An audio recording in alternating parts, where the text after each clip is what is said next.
तेरा वचन मेरे पाँवों के लिए दीपक है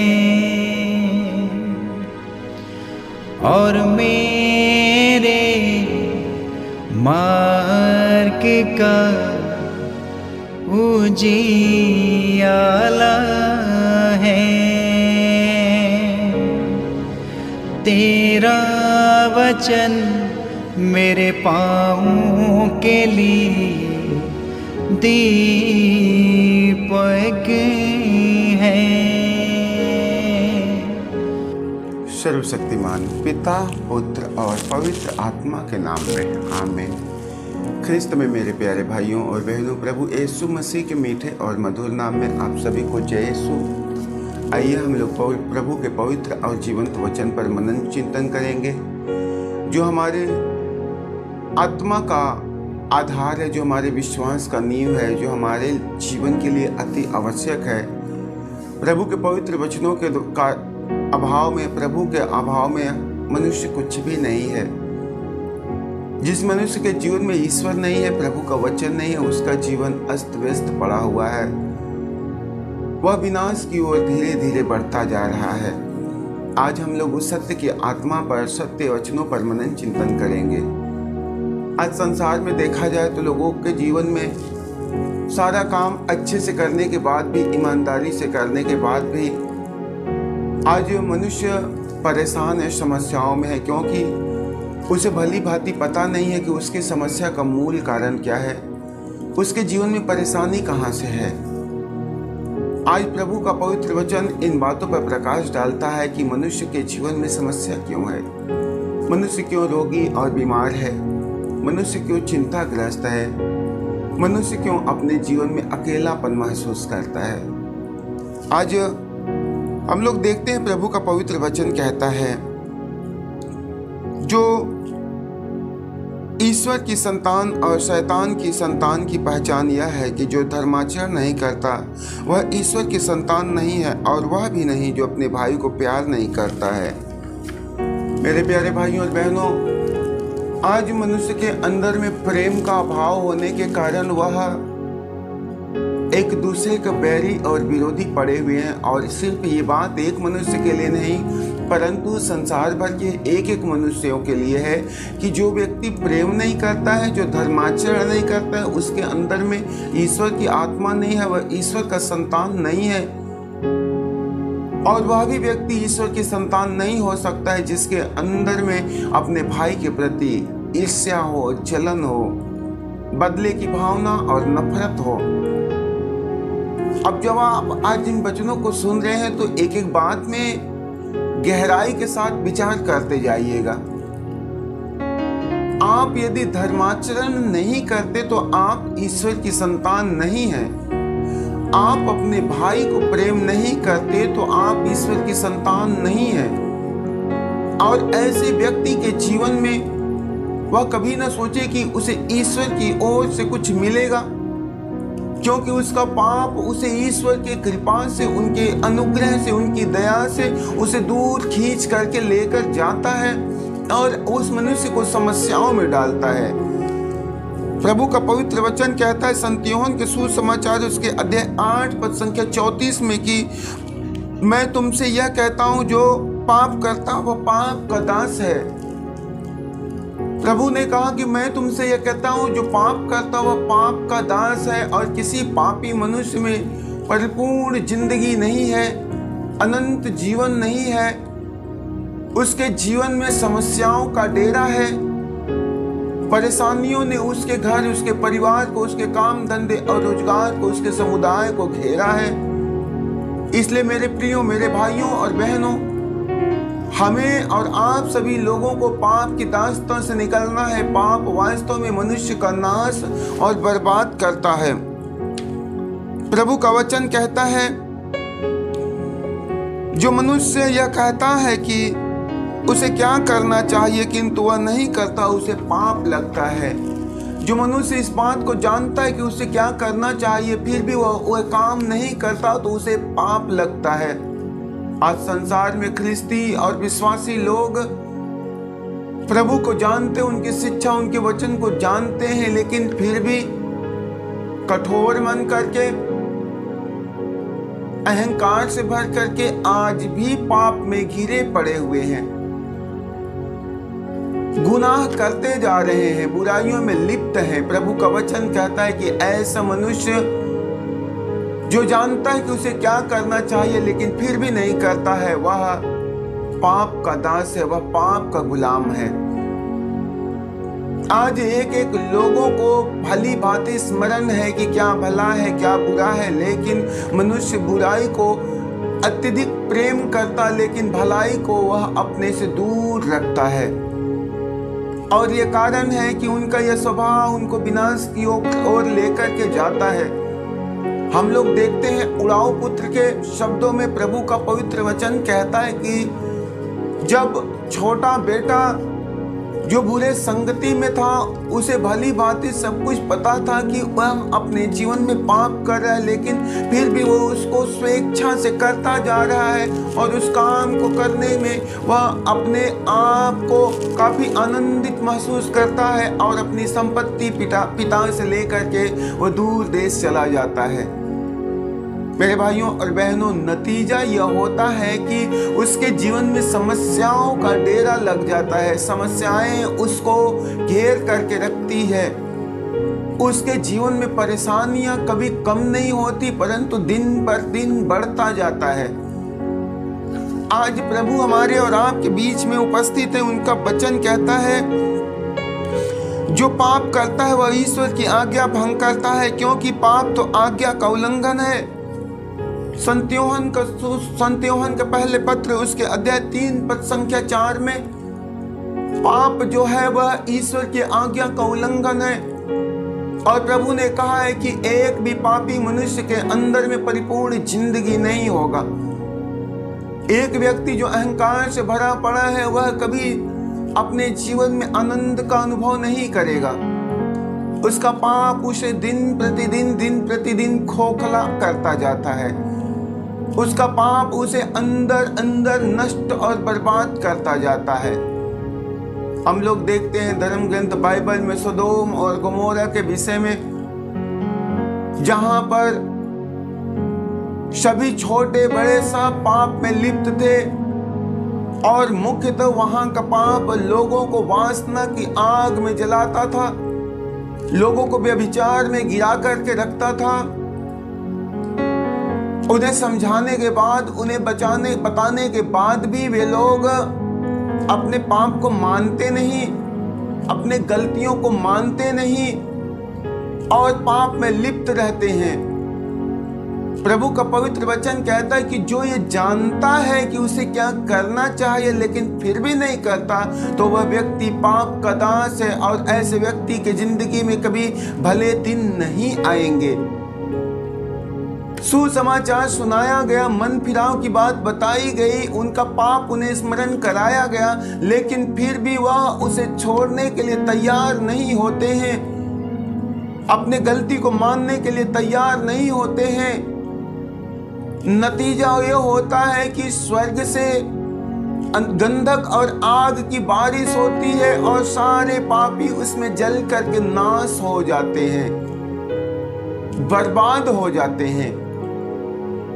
आज मनुष्य की जिंदगी में भी कुछ ऐसा ही चल रहा है। मनुष्य कहीं न कहीं अंदर अंदर जल रहा है, नाश हो रहा है, बर्बाद हो रहा है। वह ऊपर से उपाय ढूंढ रहा है, प्रयत्न कर रहा है, धागे ताबीज के चक्कर में, तंत्र मंत्र के चक्कर में फंसा हुआ है। उसे पता ही नहीं है कि वास्तव में उसकी समस्या का वास्तविक जड़ कहां पर है, तो उसकी समस्या से उसे छुटकारा कैसे मिलेगी। मेरे प्रियो, आज प्रभु का वचन कहता है कि जो अपने पाप को जानता लेकिन फिर भी उसे मानता नहीं है, वह व्यक्ति पाप करता है। प्रभु का पवित्र वचन कहता है,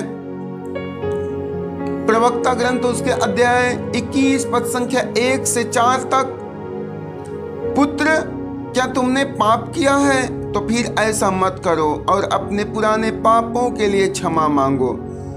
सांप के सामने की तरह पाप से दूर भाग जाओ।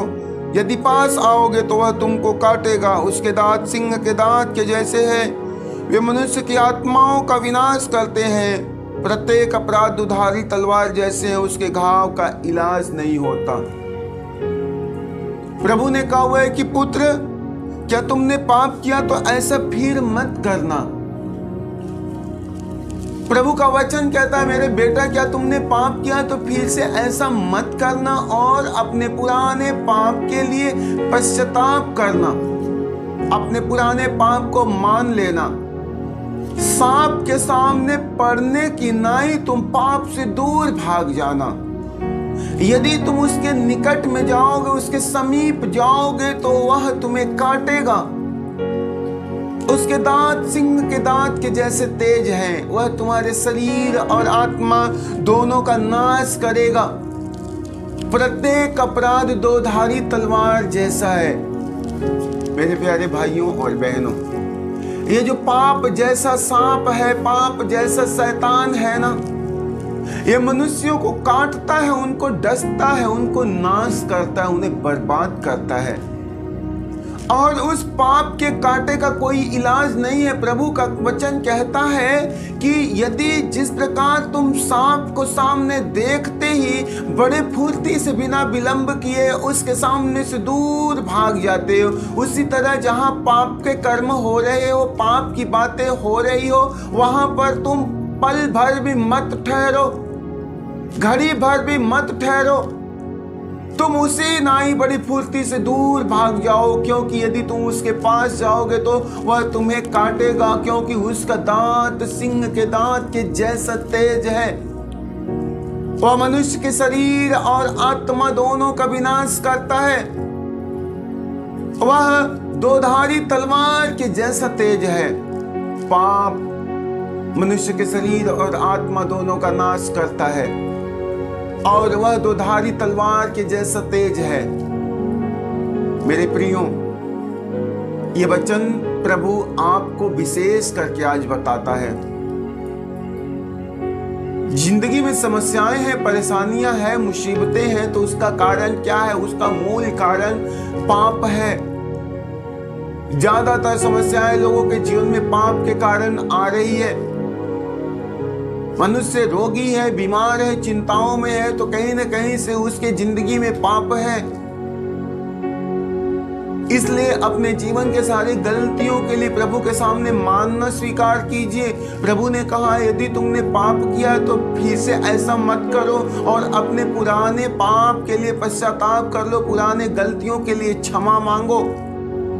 जब तुम अपने गलतियों के लिए क्षमा मांगते हो, तुम पर दया की जाएगी, तुम पर करुणा बरसाया जाएगा, क्योंकि मैं दया का सागर हूं।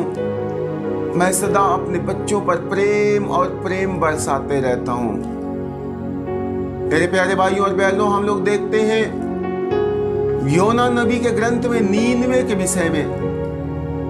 नीनवे वासियों में भी पाप बखूबी बढ़ रहा था।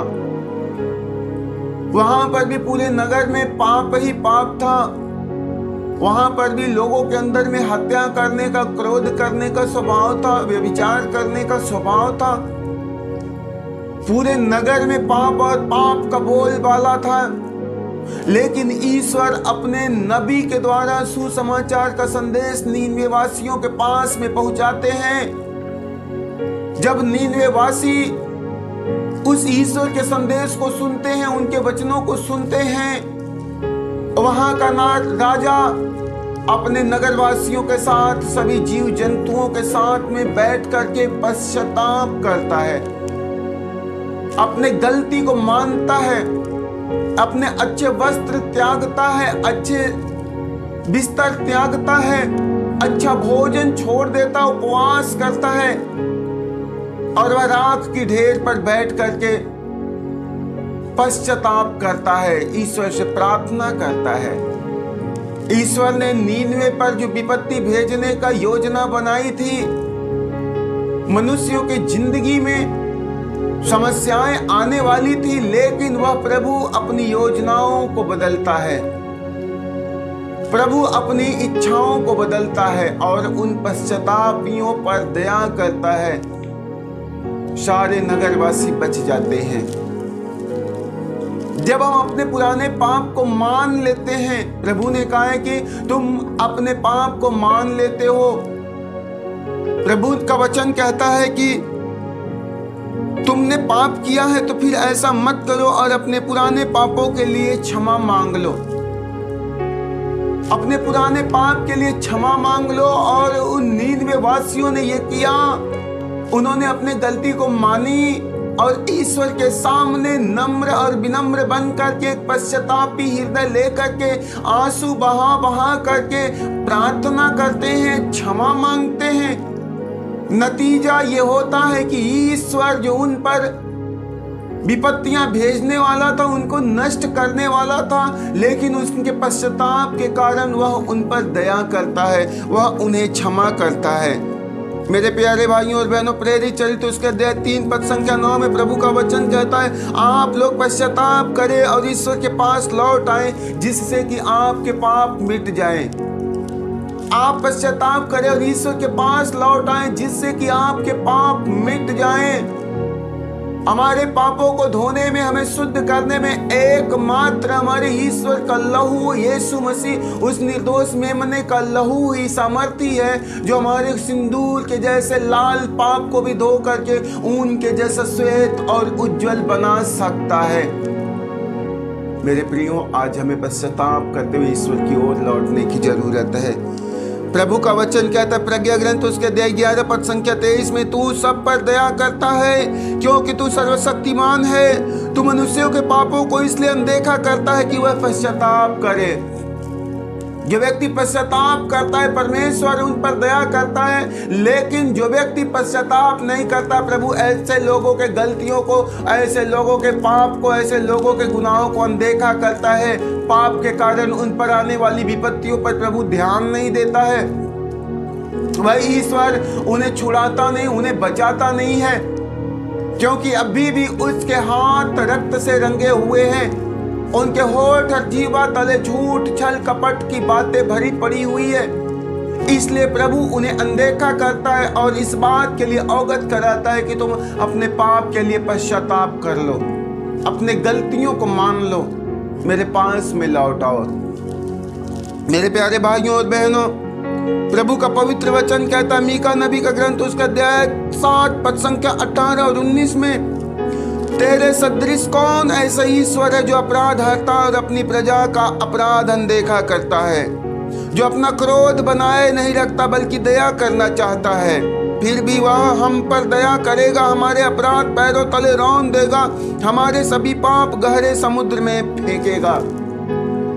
एकमात्र ईश्वर ही है जो अपने दयालु स्वभाव के कारण मनुष्य के सारे पाप को अनदेखा करता है, उनके सारे गुनाहों को गहरे समुद्र में फेंकता है, क्योंकि वह अपने बच्चे से अत्यधिक प्रेम करता है। मेरे प्यारे भाइयों और बहनों, आज हमें ईश्वर के पास पश्चाताप करके लौटने की जरूरत है। आज हमें प्रभु के पास पश्चाताप करने की जरूरत है। प्रभु जो सर्वोच्च सर्वशक्तिमान है, जो दया का सागर, जो करुणा का सागर है, आप पर दया करेंगे। परिस्थितियां हमारे अनुकूल तब तक नहीं होगी जब तक हम अपने जिंदगी में पश्चाताप नहीं करेंगे। हम पाप करते जाएंगे, स्थिति और परिस्थिति हमारे प्रतिकूल ही रहेगा। वह हमारे लिए समस्याओं का कारण ही बन करके रहेगा, बीमारी का कारण ही बन करके रहेगा, बांझपन का कारण ही बन करके रहेगा, आर्थिक तंगी बनी रहेगी। लेकिन जब हम अपने उस प्रभु के पास में पश्चाताप करके लौटते हैं ना, अब देखना, बड़े दिनों का काम आपका रुका हुआ आज पूरा होने वाला है। बहुत सारे भाई और बहुत सारी बहनें हैं जो अपने जीवन में एक ही बात को लेकर के बड़े दिन से रुके हुए हैं। बड़े दिन से एक ही बात को लेकर के वह उसी बात पर चिंतित पड़े हुए हैं। अपनी समस्या, अपनी समस्या, अपनी समस्या। लेकिन समस्या का मूल कारण क्या है? समस्या का असली वजह क्या है? उसे लोग जानना नहीं चाहते। प्रभु ने कहा हुआ है संत लूकास के सुसमाचार उसके अध्याय 1 में, ईश्वर के लिए कुछ भी असंभव नहीं है। उसके अध्याय 18 में प्रभु ने कहा, मनुष्य के लिए जो कुछ असंभव है ईश्वर के लिए सब कुछ संभव है। आज हम उस संभव करता ईश्वर पर दृष्टि नहीं लगाते हैं। सारा कार्य करने वाले, सब कुछ को बनाने वाले, असंभव को संभव करने वाले उस प्रभु पर निगाहें नहीं रखते हैं। धर्म ग्रंथ बाइबल में हम लोग जब नजरें उठा करके देखेंगे तो प्रभु के अद्भुत कार्य, चिन्ह और चमत्कार हुए हैं। प्रभु ने कहा हुआ है कि तुम देख करके भी विश्वास नहीं करते हो।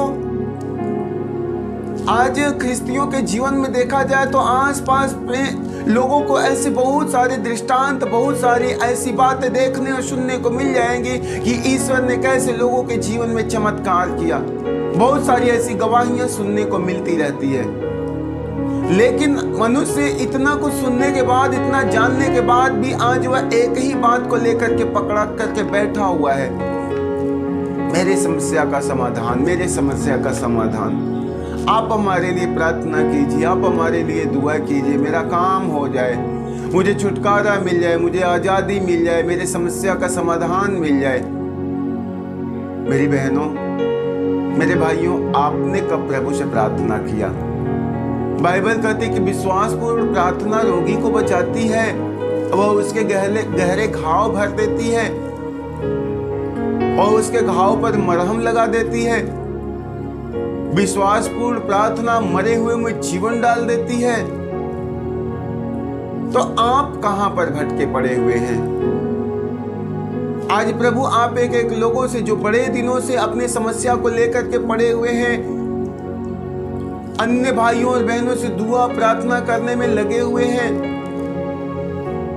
उनसे प्रार्थना कराते, मेरे लिए प्रार्थना कीजिए, मेरे लिए प्रार्थना कीजिए। प्रभु ने कहा हुआ है कि जो जानता है कि उसे क्या करना चाहिए लेकिन फिर भी नहीं करता, उसे पाप लगता है। प्रभु ने कहा हुआ है संत मत्ती के सुसमाचार उसके अध्याय 7 में कि मांगो और तुम्हें दिया जाएगा। उन्होंने ये नहीं कहा कि तुम किसी और से मांगो, तुम किसी फादर से मांगो, किसी पुरोहित से मांगो, किसी अन्य व्यक्ति से मांगो। प्रभु ने कहा कि तुम स्वयं मांगो और तुम्हें दिया जाएगा। प्रभु ने कहा, वह हृदय से पुकारने वाले की आवाज शीघ्र ही सुनी जाएगी। वह पर्वतों को पार करते हुए और बादलों को चीर कर स्वर्ग में मेरे कानों तक पहुंचती है। और वह प्रभु सदैव अपने बच्चों के लिए अपनी निगाहें लगा करके रखते, अपने कान को खुला रखते हैं और अपना सामर्थ्य हाथ एक दूसरे की सेवा और सहायता करने के लिए सदैव तैयार रखते हैं। और आज वही प्रभु चाहते हैं कि तुम अपने पाप के लिए पश्चाताप करो, अपने एक एक गलतियों के लिए उस ईश्वर से दुआ प्रार्थना करो, उससे क्षमा मांगो। प्रभु आज तेरे परिस्थिति को बदलने वाले हैं, आज तेरे स्थिति को बदलने वाले हैं। मत घबराना, विश्वास करना। प्रभु ने कहा विश्वासपूर्ण प्रार्थना रोगी को बचाती है। जो व्यक्ति विश्वास के साथ प्रार्थना करता है वह बचा लिया जाएगा। जो विश्वास के साथ ईश्वर की उपस्थिति में आता है, उनके करीब में आता है, वह छुड़ा लिया जाएगा। प्रभु के पास बने रहिए, उस ईश्वर के निकट में बने रहिए। आप देखेंगे आने वाले दिनों में ईश्वर के बड़े बड़े कार्य, ईश्वर के चिन्ह और चमत्कार। मेरे भाइयों और बहनों, एक बात हमेशा याद रखना, एक बात हमेशा याद रखना, संसार में कुछ भी ऐसा चीज नहीं है जो ईश्वर के लिए असंभव।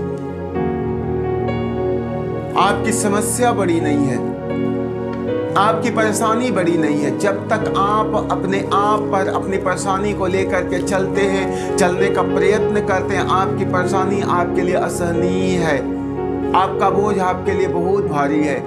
लेकिन जब आप अपनी परेशानी ईश्वर के हाथ में दे देते हैं ना, आपकी परेशानी एकदम हल्की हो जाती है और वह प्रभु आपका मार्ग तैयार करता है।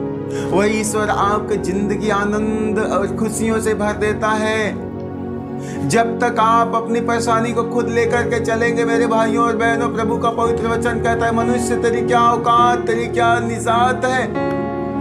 मनुष्य तू तो नाक के सांस की नाई है, तू सवेरे के कोहरे के जैसा है, तू ओस की बूंद के जैसा है, तेरी कोई औकात नहीं है। तो हमारी जब कोई औकात नहीं है मेरे भाइयों और बहनों, और हम अपने औकात से ज्यादा चीज लेकर चलना चाहेंगे, वास्तव में हम नहीं चल पाएंगे या उसके बोझ के तले दबे रहेंगे।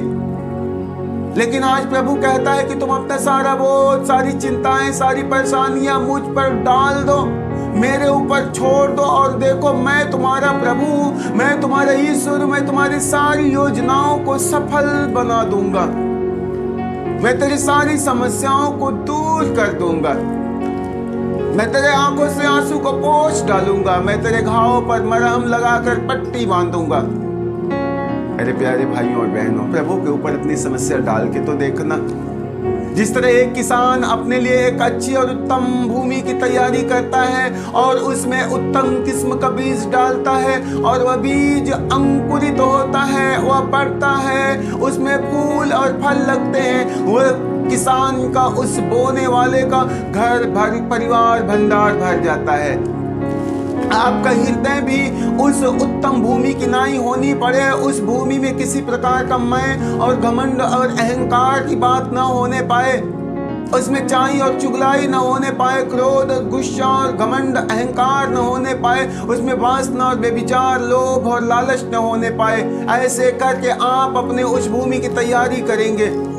जब तक हम अपने भूमि को अच्छे से तैयार ना कर लें, उसमें कितना भी उन्नत किस्म का बीज हम डालें, उसमें से एक भी पौधा ना निकलेगा और हमें निराशा ही झेलनी पड़ेगी। लेकिन जब हम अपने हृदय को शुद्ध और पवित्र बनाते हैं, प्रभु का पवित्र वचन कहता है कि पवित्र बनो क्योंकि तुम्हारा स्वर्गीय पिता पवित्र है।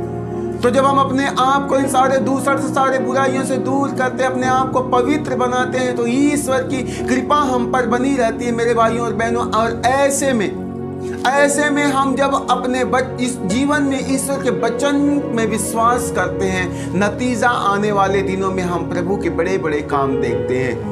पहले अपने आप को शुद्ध और पवित्र करना, सारे नकारात्मक सोच विचार अपने मन से निकालना, सारे बुराइयां और घमंड निकालना, वे एक एक बात जो हमारे प्रभु को प्रिय नहीं है, पसंद नहीं है, उसे अपनी जिंदगी से निकाल कर फेंक देना। अब तो शुद्ध और पवित्र बन जा। जिस तरह किसान खेत में बुआई करने से पहले अपने खेत की निराई गुड़ाई करता, उसकी अच्छे से जुताई करता है, उसमें प्रॉपर मात्रा में, भरपूर मात्रा में नमी का प्रबंध करता है, उसके बाद कहीं जाकर के वो उसमें बीज डालता है। ठीक उसी प्रकार जब आप अपने बीज को ईश्वर के सामने बोना चाहते हैं, तो आज अपने आप को शुद्ध और पवित्र बनाना, क्योंकि प्रभु ने कहा है कि घमंडी और अहंकारी व्यक्ति अपने जिंदगी में कभी भले और अच्छे दिन नहीं देखेंगे। जो झूठ है, जो चाटुकारी करते हैं, जो चोरी करते हैं, जो चुगली करते हैं, ऐसा व्यक्ति अपने जीवन में कभी अच्छा दिन नहीं देखेगा। लेकिन जो आज ईश्वर के सामने अपने इन गलतियों को मानता है और पश्चाताप कर लेता है कि प्रभु हमें क्षमा कर, अब तक मैंने जो कुछ किया प्रभु पाप किया, लेकिन आज से तू अपने पवित्र लहू के द्वारा हमारे सारे पापों को धोकर हमें शुद्ध और पवित्र बना दे प्रभु। और जब हम ऐसा करते हैं, परमेश्वर का पवित्र लहू हमारे गुनाहों को धोने में सामर्थ्य है, और हम विश्वास करते हैं कि प्रभु आज तो मेरे बंधनों को खोलने जा रहा है, आज मेरी परेशानियों को दूर करने जा रहा है, मेरे जीवन की बड़े दिनों की लगी हुई बीमारी आज तो परमेश्वर मुझे चंगा करने जा रहा है। और आप नतीजा देखेंगे, ईश्वर आपको शुद्ध और पवित्र करेगा, ईश्वर आपको स्वस्थ और चंगा करेगा। मेरे प्यारे भाइयों और बहनों, आइए हम लोग सर्वोच्च ईश्वर से प्रार्थना करेंगे। ऐ सर्वोच्च ईश्वर और सर्वशक्तिमान परमेश्वर, हम तेरी महिमा, तेरी स्तुति और आराधना करते हैं। प्रभु तू सर्वोच्च सर्वशक्तिमान है, तू महान है पिता, तेरा प्रेम महान है।